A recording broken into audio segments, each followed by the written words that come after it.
50 followers. Let me put it down.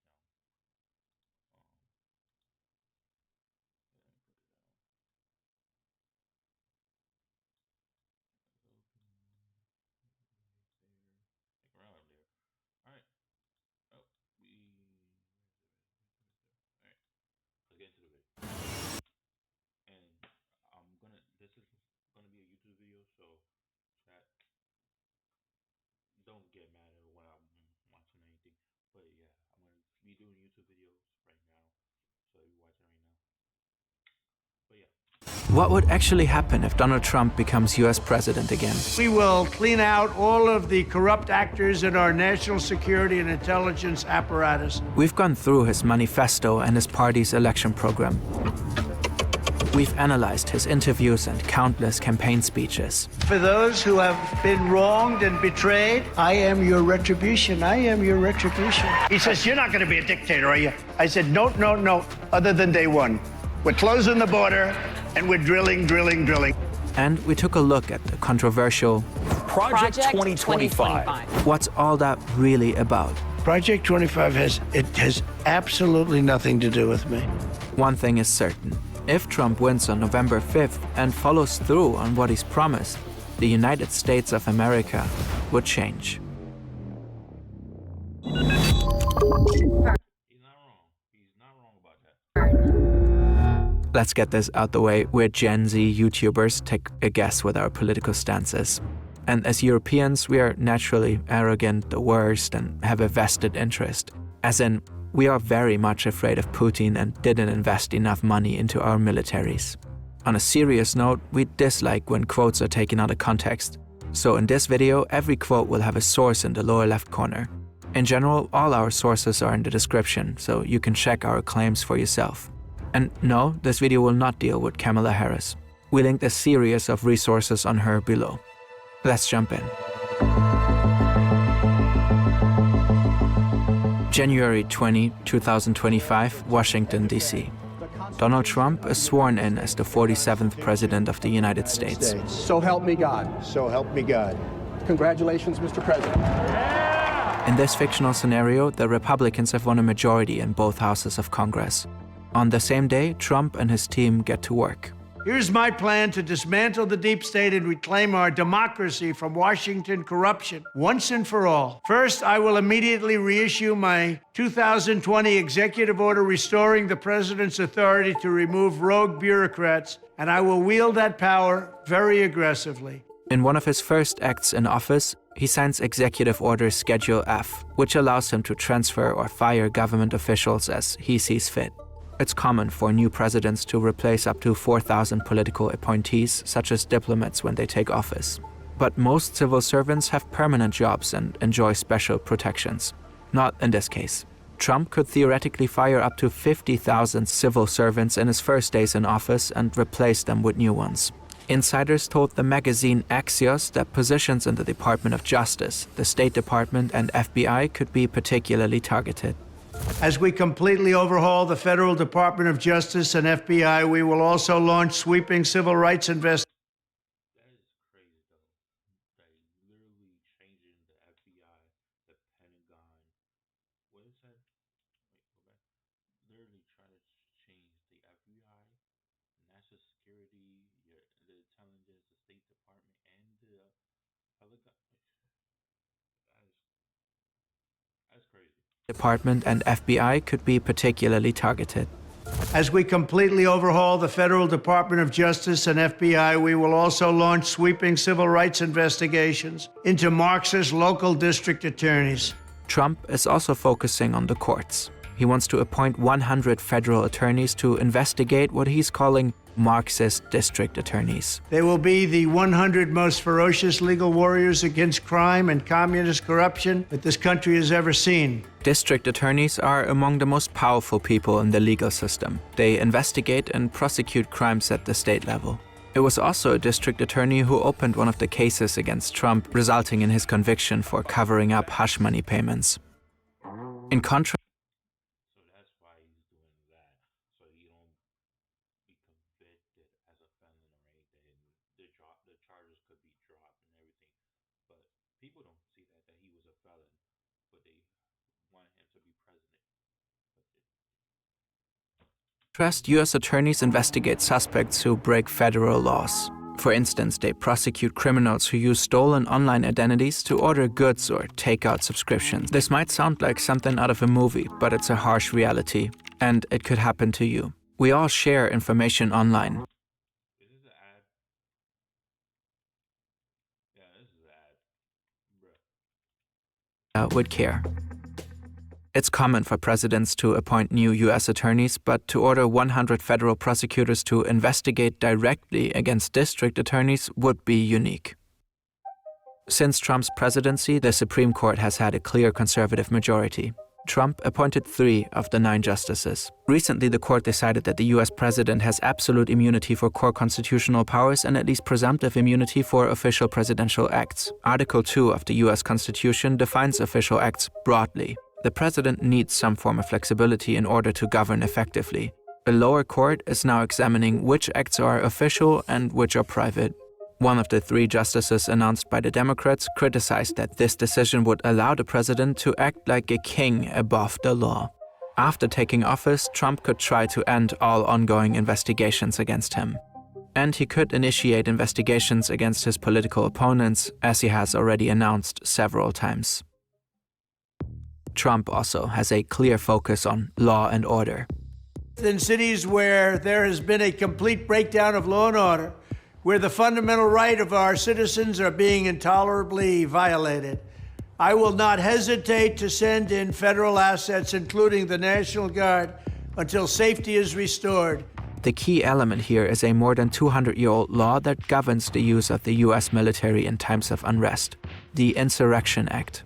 Back in 2020, Trump wanted to use the National Guard to suppress the protests after the murder of George Floyd, but his military leadership stopped him.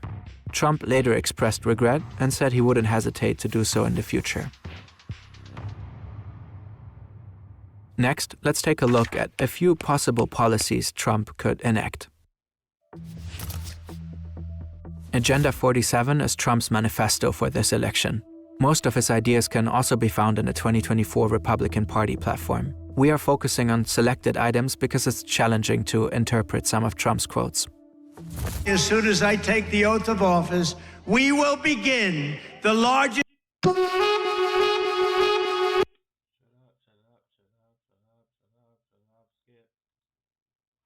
operation in the history of our country. This is Trump's core promise. He talks about arresting and deporting, in his words, illegal immigrants. It's estimated that around 11 million people live in the US without official permission. Of these, 80% have been in the country for more than 10 years. These people would have to leave the states. Trump has promised to close the Mexican border completely on day 1. And he still wants to build a border wall. On day 1 of the Trump presidency, I'm restoring the travel ban, suspending refugee admissions, and keeping terrorists the hell out of our country. This travel ban targets countries with mainly Muslim populations. At the same time, Trump wants to bring Christian prayer back into schools. 5th, we will support bringing back prayer to our schools. Many Republicans have criticized the Department of Education in Washington for introducing more progressive or woke content into school curricula. That's why they want to abolish the Department of Education and give control of education policy to the states. Trump has announced similar plans. He wants to target topics such as transgender ideology and critical race theory. Schools would lose funding if they include these or other inappropriate topics. What counts as inappropriate content is left fairly undefined. He also wants only teachers with patriotic values to be hired. He has not clarified what he means by patriotic values or how he plans to enforce this. No serious country should be telling its children that they were born with the wrong gender, a concept that was never heard of in all of human history. Nobody's ever heard of this, what's happening today. Trump wants to remove the diverse gender option from US passports, allowing only male and female options. My cutting-edge trade agenda will revitalize our economy by once again putting America first. We will quickly become a manufacturing powerhouse like the world has never seen before. Trump's America First approach aims to boost US industries and reduce the trade deficit. He suggested setting a minimum 10% tariff on all imports, with tariffs on Chinese imports potentially rising to over 60%. This has received a lot of criticism. We can recommend this video on why economists generally don't like Trump's tariff plan. 16 Nobel laureates in economics have published an open letter warning that Trump's proposed economic policies could destabilize the US economy and lead to inflation, unless spending is drastically cut. Some economists argue that his promised deep cuts in non-defense spending are unlikely, and that he failed to implement them in his first term. A study by the Peterson Institute for International Economics found that Trump's trade and tax proposals would mostly help very wealthy people and especially hurt low and middle-income Americans. The study calculated that a typical middle-class household could expect to spend an additional $1,700 per year. Trump wants to cancel the climate protection policies implemented by the previous administration. Instead of investing in green energy, he wants to go all in on fossil fuels. Under Trump, the US would once again withdraw from the Paris Climate Agreement. This is the president that we chose. This is the president that we wanted. Not me. I didn't want that.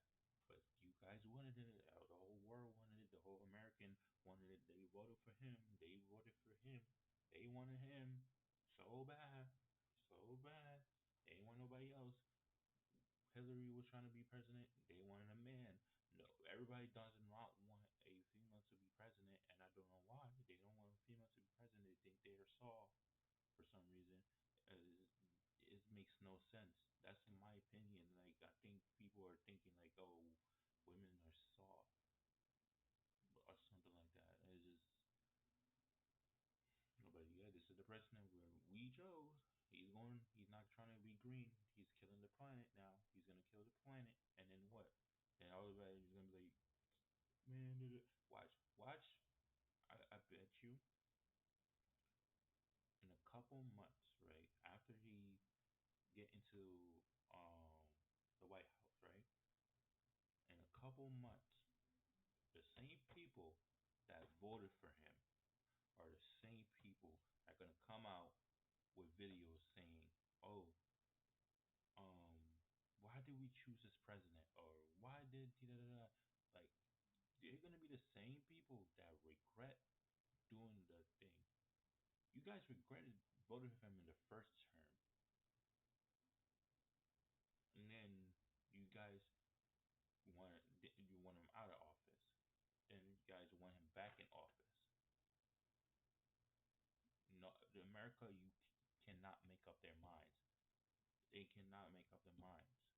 That's why I said people do not know politics. Nobody knows politics. Nobody does. But at the end of the day, you guys wanted him in office in 2018 because he was running 2016, 2017. I can't remember because there's a female running against him, and then he lost because it was man to man. Now it's female and woman, and then you guys wanted him to win because you didn't want a female to win.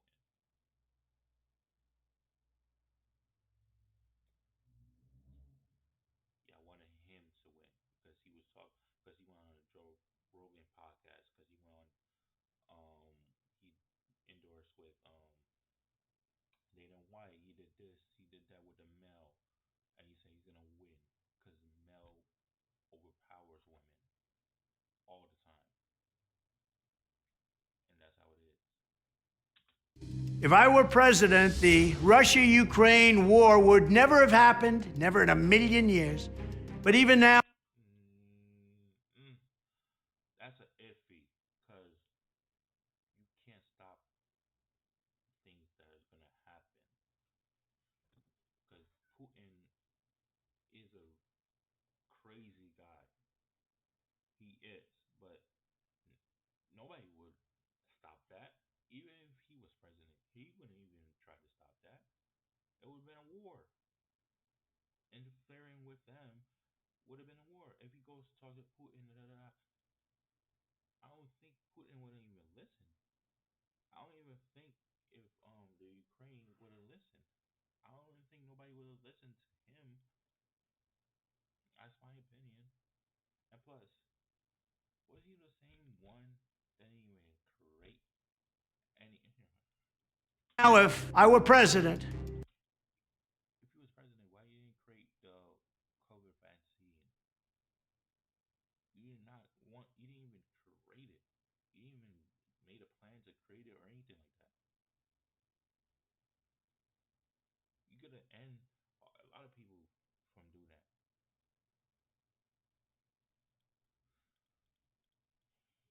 I'd be able to negotiate an end to this horrible and rapidly escalating war within 24 hours. Trump has said So you will stop two wars in 24 hours. Two wars. There's two wars that's going on. You will stop them in 24 hours. I would love to see him try that.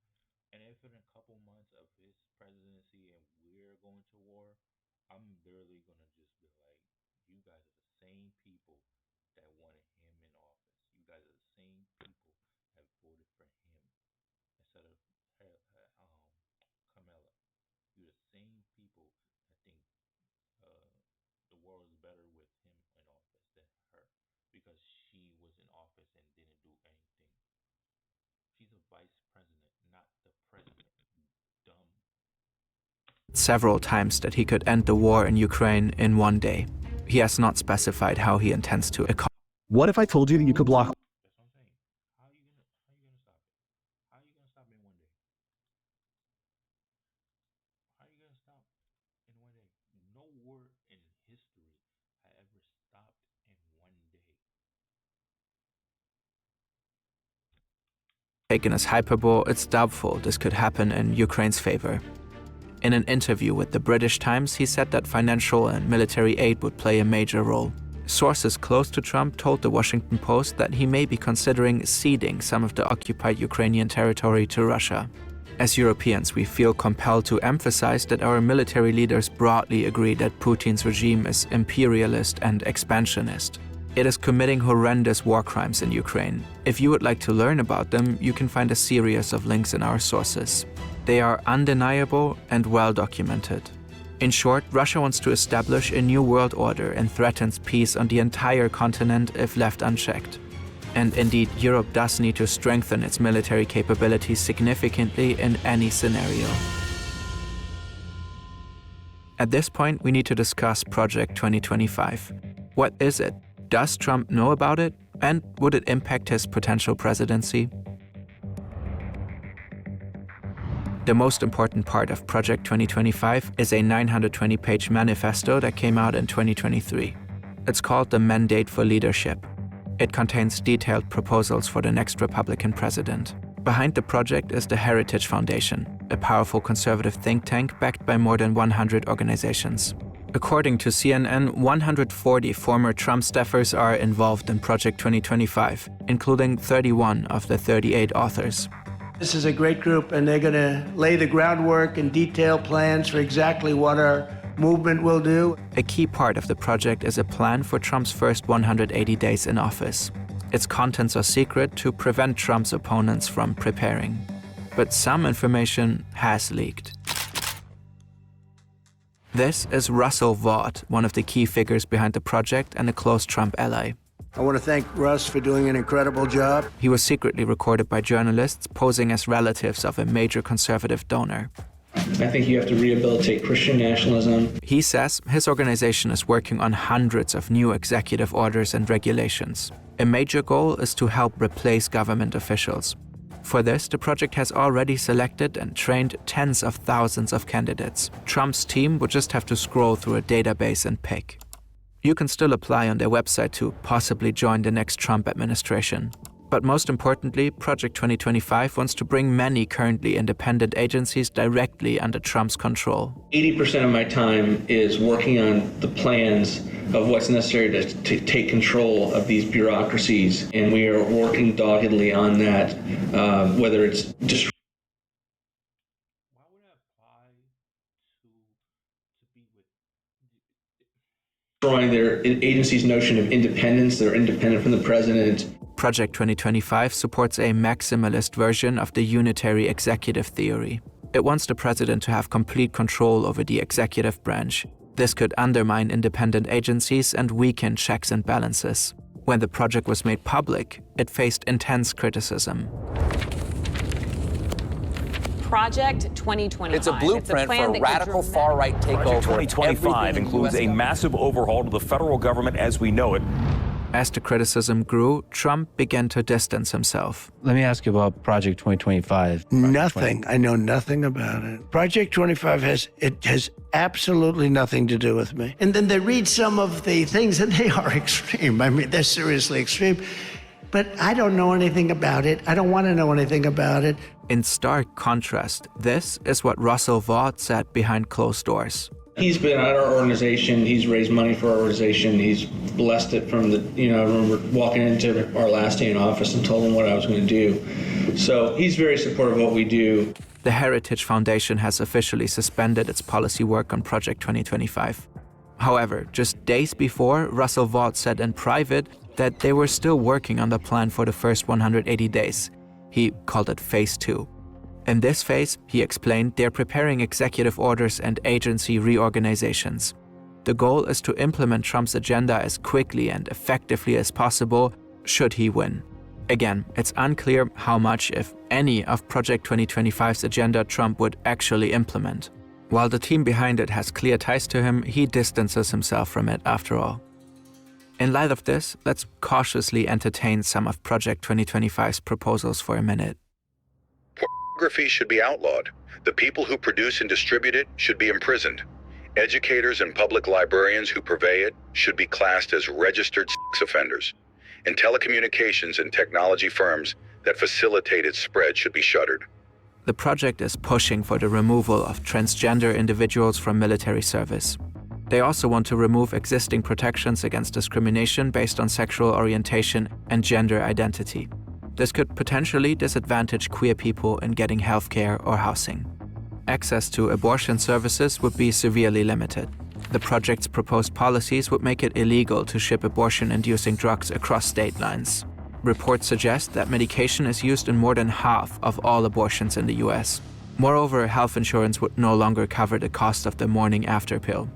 One last reminder, Project 2025 has clear ties to Trump. That does not mean that he would enact the proposed policies. However, it is not outlandish to assume that he would at least take a look at them. No matter how this election turns out, we'll be watching anxiously from across the ocean. For better or worse.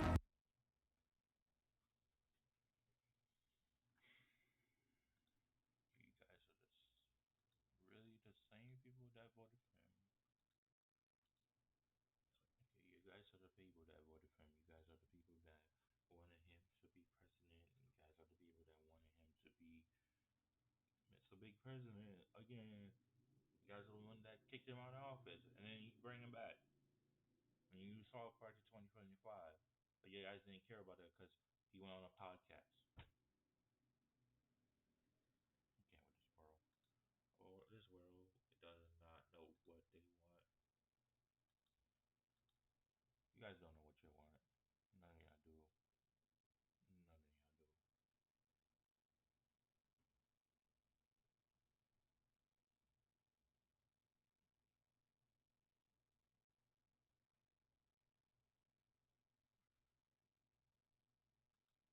The United States. I want to thank the American people for the extraordinary honor of being elected your 47th president and your 45th president.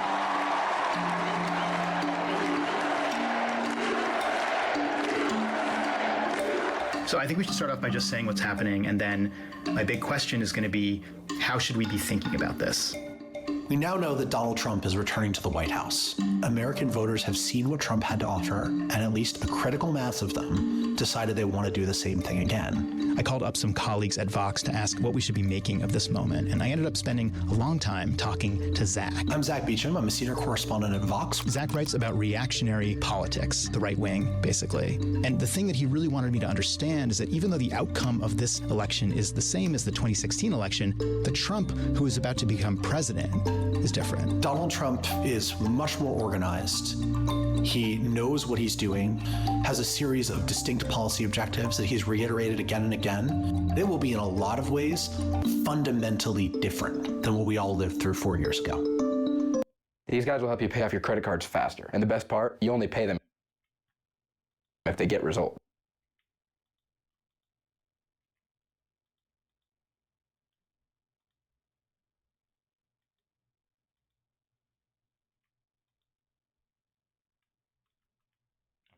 Pressing N to mute. What's wrong with me? Lock up the Bidens. Lock up Hillary. Lock them up. The first time Trump was president, he wanted to do all sorts of very controversial things, and a lot of times he didn't actually end up doing them. One big example is wanting his critics and political opponents to be prosecuted. He was constrained by other parts of the political system, the guardrails of democracy. I'm Andrew Prokop. I cover politics. The guardrails encompass first Congress and the courts. But also within the executive branch, you have Trump's own appointees for top positions who often last time around proved unwilling to carry out some of the things he wanted to do. Then you also have the permanent civil service career employees that he can't fire at will. First of all, the courts have grown more conservative and more Trump-friendly since he put 3 of his own appointees in the Supreme Court. Congressional Republicans have grown much more pro-Trump. Trump and the people around him want hardcore MAGA true believers staffing the government who will not have these pesky qualms about legality or ethics or things like that. And regarding the civil service, Trump wants to use an executive order to reclassify thousands of people with civil service protections against firing as political appointees who he can fire, to then put in a lot of MAGA loyalists in their place instead. He's had 4 years to basically stew over, what he didn't get to do last time and what he would do differently if he was given another chance. And now he will seemingly get that chance. We're going to have the largest deportation in the history of our country. The mantra that Trump had on the border on 2016 was build the wall. That was his centerpiece of his immigration platform. That sort of changed over the course of his presidency, and increasingly he wanted to turn his attention not to the border, but to the interior of the U.S., the undocumented population here. I'm Nicole Norea, and I cover politics and immigration for Vox. Under Biden, there were record levels of people arriving on the border. We've seen those numbers come down significantly in 2024, but when Americans are polled, large portions of them say that they want mass deportations. They might be thinking about people being deported immediately after they arrive on the border, but that's not what Trump's contemplating. He's trying to go into communities across the U.S., and we're talking about people who have lived here, for years and decades. That would sort of involve. And people don't understand that what he meant is everybody that doesn't have a legal paper is going back. That's what he meant. He didn't mean the people that go cross the border and then they find them, they ship them back. No, he means the people that live here for 10 to 20 years plus are going back to where they came from. That's what he was trying to say. But people are thinking that he was going to lock up the border and stuff like that. No. I knew it. That's what I'm saying. Americans, you're the one who chose them. Once you see all these people are getting deported back, they live 10, 20, 30 years here. They don't have their papers yet. And you guys are the ones that sent them back. Chose him. And you guys, and maybe it's your family, maybe it's your cousin or anybody. They send them back. Then you're gonna realize, oh shit, what type of president I chose? You chose the same president that was there in 2016. You wanted him. Huge investments in law enforcement and also the cooperation of local law enforcement agencies, which I'm not sure we would see necessarily in democratic states, but let's say in states like Texas and Florida, certainly you might find law enforcement willing to cooperate with federal immigration authorities there. And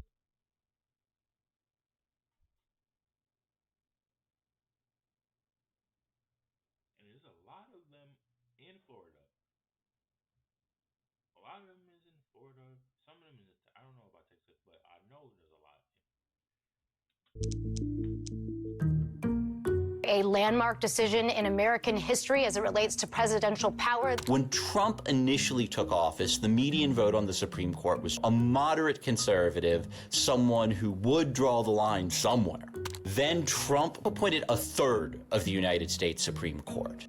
I'm Ian Millhiser. I cover the Supreme Court at Vox. Trump v. United States is the decision that came down last July concerning Special Prosecutor Jack Smith's indictment of Trump for trying to steal the 2020 presidential election. Trump made this really outlandish argument that he could not be charged with the crime for any official acts he committed while president. Pretty much everyone thought that that argument was silly and ridiculous, and there was no chance that the court would ever adopt it. And then all 6 of the Republican justices adopted it. What that decision said, it said that Donald Trump is immune from criminal prosecution for crimes that he commits using the official powers of office. Trump is allowed to give any order he wants to the Department of Justice. The basic matter is just that anything he does can potentially be beyond the scope of the criminal justice process. Let me show you why I stopped paying for.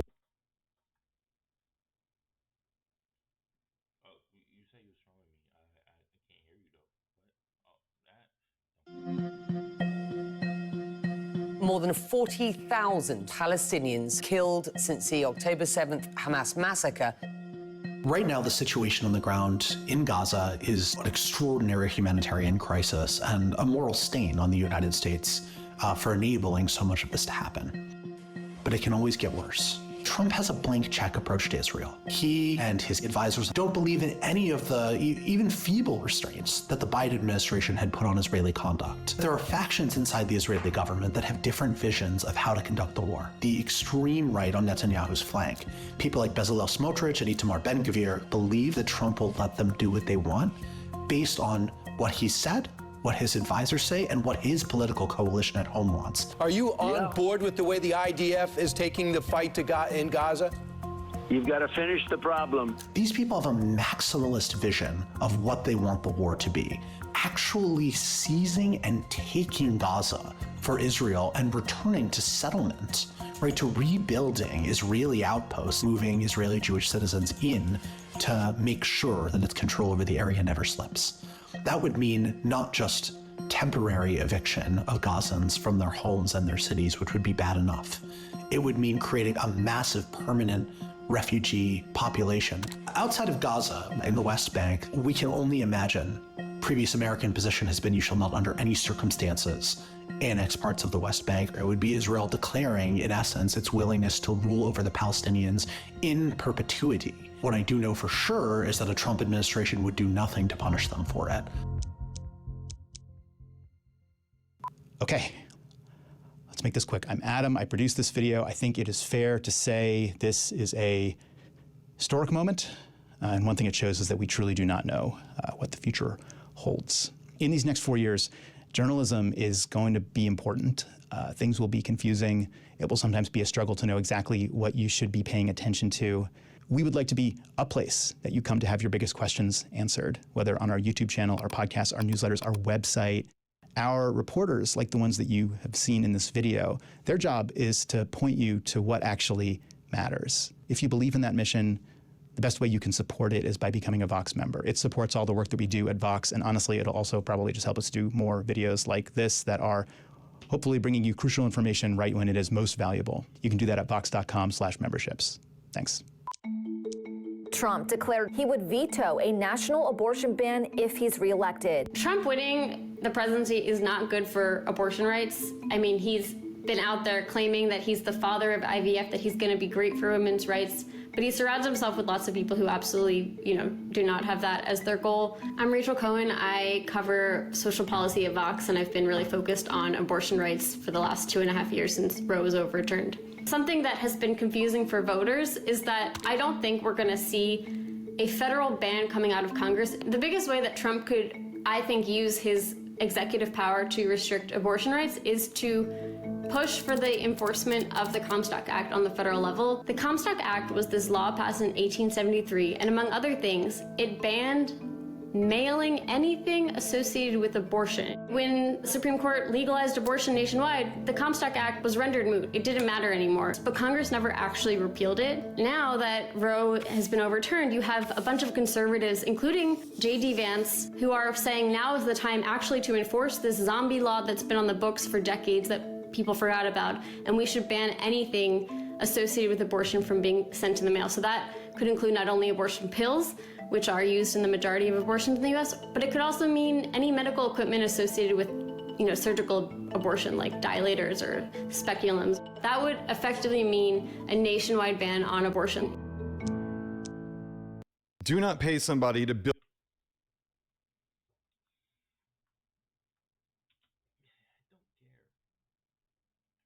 Some might say it's economic nationalism. I call it common sense. The thing about tariffs is that the president has a lot of unilateral authority to impose them without Congress's will. I'm Eric Levitz, and I write about politics and policy. A tariff is basically a tax on an imported good. Usually the producer passes on the cost of that tax to consumers by charging higher prices to compensate for the tax. Trump's signature proposal on tariffs in the 2024 campaign was a 10% tariff on all foreign imports, regardless of what country they come from and regardless of what kind of good it is, which includes things that the United States cannot possibly produce. There's no tax that you can put on foreign coffee beans that will make it possible to grow them in New England. The general consensus from economists is that this is going to significantly increase prices for Americans, as well as actually potentially undermining American manufacturing. I think that in general, voters tend to be sympathetic to any protectionist trade policy, but I think that in practice, as we've seen in the Biden years, voters are very sensitive to increases in consumer prices.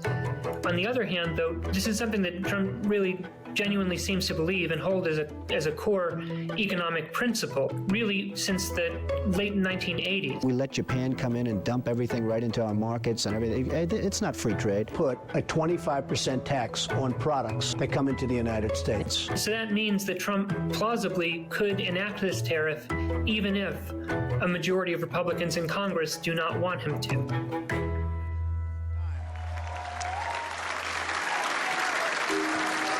It's time to put the divisions of the past 4 years behind us. It's time to unite. And we're going to try, we have to try.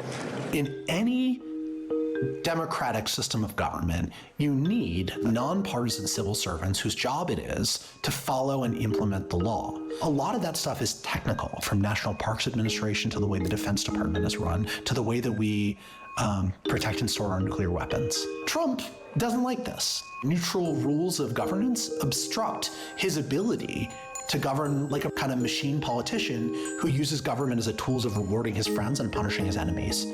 That's why he hates what he calls the deep state. Demolish the deep state. Obliterate the deep state. Dismantle the deep state. We could be in a world where very swiftly, because there are no legislative guardrails against this. What if the IRS is now a fully political agency and audits start coming in along political lines? Businesses or media organizations that are critical of Trump start being harassed using the tax code as a means of punishing them. Think about everything that you rely on government to do. And now imagine those tasks being bent towards political ends. Donald Trump is going to be the next president of the United States again. And this time around, we'll make the first time look like child's play. We'll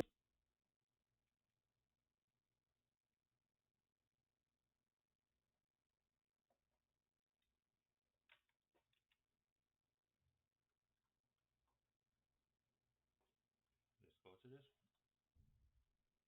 One of the things students love about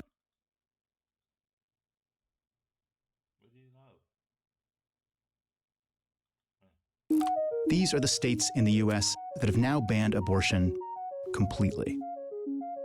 Along with the states that technically allow it but severely restrict it, it's about half the states. But now there's a plan to use the federal government to ban abortion everywhere. There are 3 branches of the United States government. That ban could come in the form of a law passed by Congress. Congress makes the laws. But that's not necessarily where we should really be looking, and only partly because huge majorities of Americans say Congress shouldn't pass a law banning abortion. Instead, it's here. The executive branch. What really matters for the future of abortion rights in America is who the president is. The duties of each branch are established in the Constitution. Let's see how they work. One of the president's most important roles is overseeing hundreds of agencies within the federal government. For example, the Food and Drug Administration, which is the agency that, back in the year 2000, approved an abortion pill, mifepristone. And in the 24 years since its introduction, medication has become the way that most abortions happen in the U.S. That's why Republicans are laser focused on abortion pills and trying to eliminate access to abortion pills. Today, about 1/3 of medication abortions are done via telehealth, remote doctor visits, which the FDA has allowed consistently since 2021. But that is a decision Republicans plan to reverse, requiring mifepristone to be prescribed and picked up in person again. They may even revoke approval of the drug entirely. Would you direct your FDA, for example, to revoke access to mifepristone? Sure, you could do things that would supplement, absolutely. That is not a very clear answer to that question. But it is also not a no.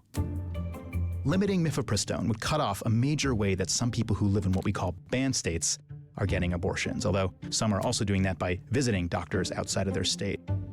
And the banned states really want to know who's doing that and who the doctors helping them are.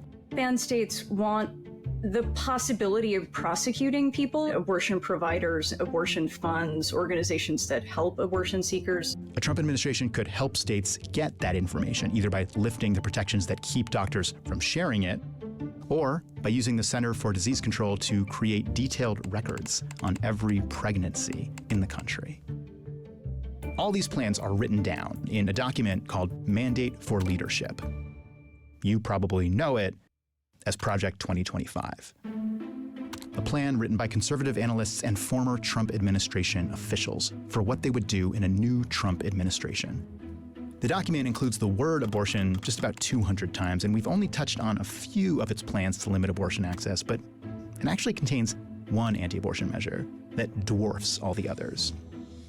If the other plans in Project 2025 are more piecemeal, just kind of chipping away at abortion access, this one would come the closest to an actual national abortion ban. And it uses a powerful tool to make that happen. Something that has just been kind of hiding in the law of the United States for 150 years. No obscene publication or any article or thing intended for the prevention of conception or procuring of abortion shall be carried in the mail. This is the Comstock Act of 1873. It banned the mailing of 3 things: obscene publications, pornography, and then anything intended for either the prevention of conception or abortion. In the 150 years after this law was passed, it was weakened by various court cases and used less and less, and Congress eventually repealed part of it entirely. But the overturning of Roe v. Wade brought this part back. And how or whether to enforce it is now up to the U.S. Department of Justice, overseen by the president. In December 2022, the Biden administration said that the revived Comstock Act does not prohibit the mailing or receipt by mail of mifepristone. In other words, mailing abortion pills, still okay. But a Trump administration would probably feel differently. Not long after that, a group of Republican members of Congress wrote to the Biden administration, urging them to enforce the Comstock Act and stop the reckless distribution of abortion drugs by mail. One of those members of Congress was Senator J.D. Vance, who is now running to be Trump's vice president. It's pretty straightforward to see how the revived Comstock Act could be interpreted to prohibit the mailing of abortion pills from providers to patients. But if that's the case, there's no reason it wouldn't also prohibit the shipping of abortion pills from manufacturers to providers. And for that matter, about 2/3 of abortion are done with pills now, but about 1/3 are done with instruments. And mailing those instruments could be a violation of Comstock law if the Trump administration interprets Comstock as prohibiting the mailing of anything that could accomplish an abortion. And that would shut down abortion nationwide in all states because every doctor orders things from out of state. an administration enforcing the Comstock Act would probably target the two major manufacturers of mifepristone first. And just going after a few doctors would probably be enough to create a chilling effect on all doctors providing abortions everywhere in the US. In August, Trump finally addressed this. Kind of. It's kind of been Trump's game plan from the beginning to be confusing about what exactly he means on abortion. Would you enforce the Comstock Act, which could prohibit the distribution of medication abortion by mail? First he said no. No. And then we will be discussing specifics of it, but generally speaking, no. And that was reported as no, but I don't know what generally no means, or we'll discuss the specifics. Does that mean you're going to prosecute some people but not other people? Like, does it mean you're going to prosecute people sometimes and not? Like, he hasn't been as clear, I think, as is sometimes reported. Look at what he's done rather than what he says he will do. Look at who his supporters are. He says what he says to get elected to office, and then he does what he does. We don't know what will happen with the Comstock Act. If Democrats win control of the government, they could repeal it. But after a really quick break, we're going to talk about one final part of the plan to ban abortion. There is a third branch. A longer play where the 2024 election is just step one. I'm going to make this quick. Hi, I'm Adam. I produce this video. If you like when we do this kind of video, where we try to explain a dense, tricky topic, the best way you can support that is by becoming a Vox member. Our website has member-only benefits that give you greater access to our reporters, and becoming a member will just help allow us to do this kind of original work reporting on challenging subjects. You can support us at vox.com/memberships. Thanks. This is the 2024 Republican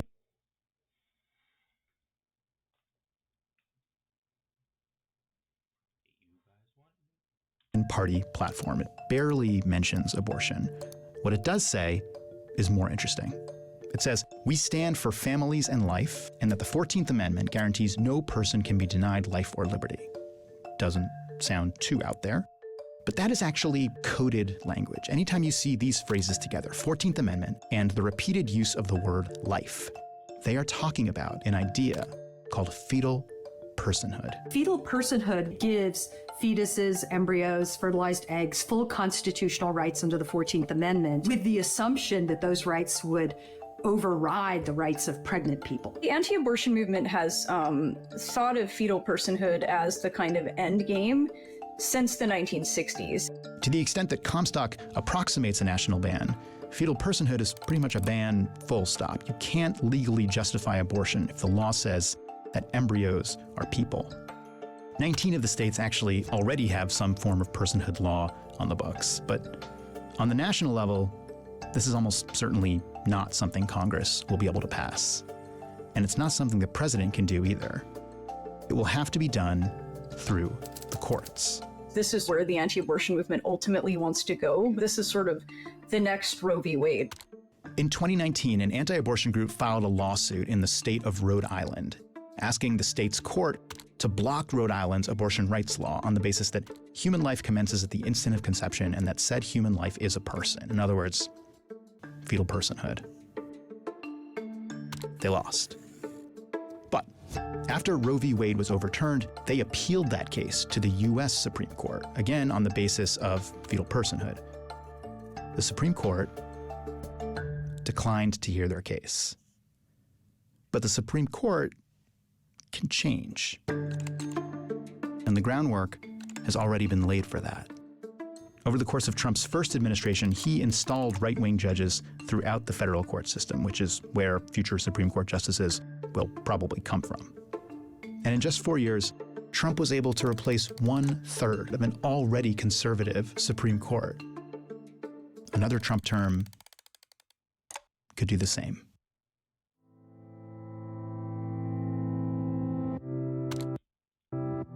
Behind the red in this map are real people who can't access what most people agree is really medical care. As of April 2024, almost 2/3 of Americans say abortion should be legal in all or most cases. We really don't want a national abortion ban. But opponents of abortion don't need Americans to agree with them. They just need the right president.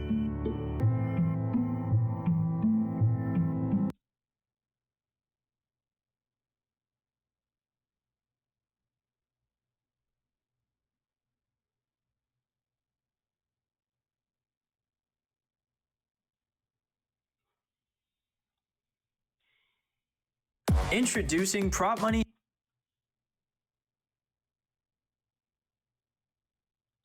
The person who gets the most votes wins. Let's talk about this.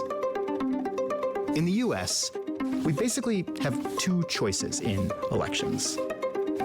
And listen, it's not going amazing. Government shutdown. Split Congress. Great divide. Cannot agree. Too polarized. Big majorities don't want either one of them running. Big majorities of us actually don't want the two-party system at all. We want more options. But a lot of the time, we actually do have more options. It's just that when it comes time to vote for them, we mostly don't. We kind of can't. In our system, voting for a third party helps the party you least agree with. It's just a protest vote. But there's a way we could make it more than that. We just need to take a closer look at this. There's always a third person, but we never push it out there. Because if you look at it, I saw a picture where like Kanye West had like some votes on his thing. It was 1%, I think 1 or 3%. Like if he was pushing, he could have. New England, the northeastern region of the US. About 15 million people live here. These 6 states send 21 representatives to Congress. And in the 2022 congressional elections, 36% of voters here voted for Republicans. But none of this region's 21 representatives are Republicans. It means that the perspective of the New England Republicans, who have historically been fiscally conservative and more socially progressive, is not reflected in Congress. This is because of the way we elect representatives to Congress, where every representative comes from a different district. Each district holds its own election, and in each election, the person who gets the most votes wins. These are winner-take-all elections, and they produce this result all over the country. Take the state of Oklahoma. Oklahoma has 5 congressional districts. It votes 1/3 Democratic. It has no Democratic representatives. And before we start blaming gerrymandering for this, in other words, the shape of these districts, in Massachusetts, which I admit does look kind of gerrymandered, a group of independent map makers looked at this situation, and they tried to draw new district maps that would give Republicans some representation here. But they found that though there are more ways of building a districting plan than particles in the galaxy, every single one would produce a 9-0 Democratic delegation. And now imagine if in every single House race, there was also a really popular third party getting 25% of the vote in every district in the country. That party would earn 0 seats in Congress. If you ask yourself, why haven't you voted for a third party? Most of the time is, well, they don't really have a chance. Our system, by its very nature, precludes political competition. But most democracies don't actually work this way. In 2021, a German center-right party called the Free Democratic Party won about 90 seats in Germany's parliament. German federal elections have about 300 constituencies that work sort of like America's districts, with each one electing a single representative. And out of every one of those races, the Free Democratic Party did not win a single one. But Germany uses a form of what is called proportional representation. Proportional representation means that a share of votes gets you a share of seats. These are 4 common types of proportional representation, and one way to understand each of them is, are you voting for a person or are you voting for a party? So at one end of that spectrum, in a closed list system, like they use in Spain, for example, you might not even vote for a candidate, you just vote for a party. Each party wins some percentage of the vote, and those percentages each translate into a certain number of seats. The people who fill those seats come off of each party's list, so voters don't get to choose those candidates. That's the closed part. But there are also open list systems, which are maybe the most common, used in places like Finland, Belgium, Denmark. A standard version of this is you vote for a person, and your vote counts towards a larger party total, sort of like we saw before, determining how many seats each party gets. But in open list, you do choose the candidates. The seats go to the people in each party who got the most votes. If you're happy and you know it, clap your hands. If you're happy and you know it, ride your bike. If you're happy and you know it, then your face will surely show it. If you're happy and you know it, smile big and bright. Guys, if you can.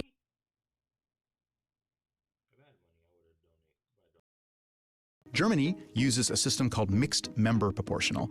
Mixed because in their system you cast 2 votes for a person and for a party. Each district elects 1 person, and those people fill some of the seats in parliament. But the rest of the seats are filled by looking at the party vote and then doling the remaining seats out to the parties until the end product is proportional to the party vote.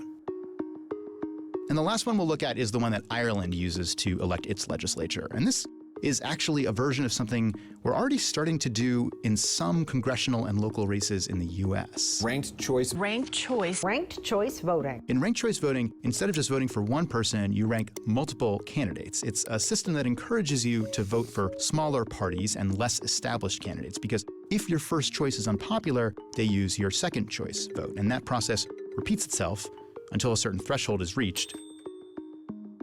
On its own, though, ranked choice voting doesn't necessarily make these smaller candidates that much more likely to actually win. They will be at a disadvantage in any election that only one person can win. But if you lower the threshold of victory in a ranked choice race, that produces multiple winners, more proportional to the vote. All of these systems have different formulas for turning votes into representation. What they have in common is they all distribute power proportionally, instead of just relying on this. Now, you'll notice we spent the last few minutes talking about Congress and Parliament's legislatures. Presidential elections can definitely be made more fair. That is another video. But they will always, by definition, be single winner elections, most likely to be won by the more established parties.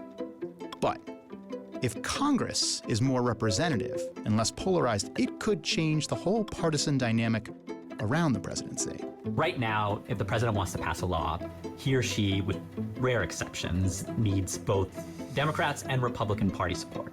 But if there were 3 or 4 or 5 parties in Congress, that would open up far more coalitional possibilities and combinations to pass laws. The key to making this happen will be taking these single winner elections that we use to elect Congress and replacing them with multi-winner elections that pick, say, 3 to 5 people to represent a district. For example, Oklahoma, now 5 congressional districts, could act as a single district, holding an election that 5 people can win. It would still mostly be represented by Republicans, just not exclusively. Another option is that we could keep many of our current districts and just make Congress bigger, so use each district to elect more representatives. But okay, how do we actually do any of this? Federal law currently says that no congressional district can elect more than 1 representative. So to make Congress more representative, that is what we'll need to change. But that change needs to be made by Congress. When the country is struggling to even agree on small things, it can feel really unthinkable But then there are plenty of indicators that being a member of Congress is pretty miserable these days. Changing the system would let members focus on the reasons they ran for Congress in the first place, serving their community, making sure they get things done. But there are other ways to change things too. The states each choose how their own state legislatures get elected. Cities choose how their city councils get elected, and the hurdles to changing those are much, much lower. The more experiments we can try, the more different forms of proportional representation we can implement in the United States, I think the better ultimately our democracy will be. This rule feels really simple, but that simplicity, it hides a lot of problems. We're one of the oldest, if not the oldest democracy in the world, right? All these different other democracies, most of the world's democracies, are using a system that's better. We just need to update our system. That's never gonna happen. It's never gonna happen. Us updating our system. 1 in a million. 1 in a million. 1 in a million. 1 in a million. All right, that's the video for today. That's all the videos I'm gonna react to. Have to want to go relax for a little bit and then go take a shower and then go straight to work. Then I'll be back tomorrow. I'm gonna update my schedule while I'm at work or something like that. Try to update my schedule, try to make it show like, you know, this, that, and the third. But other than that, we here. We're gonna roll to 300 followers, 350 followers.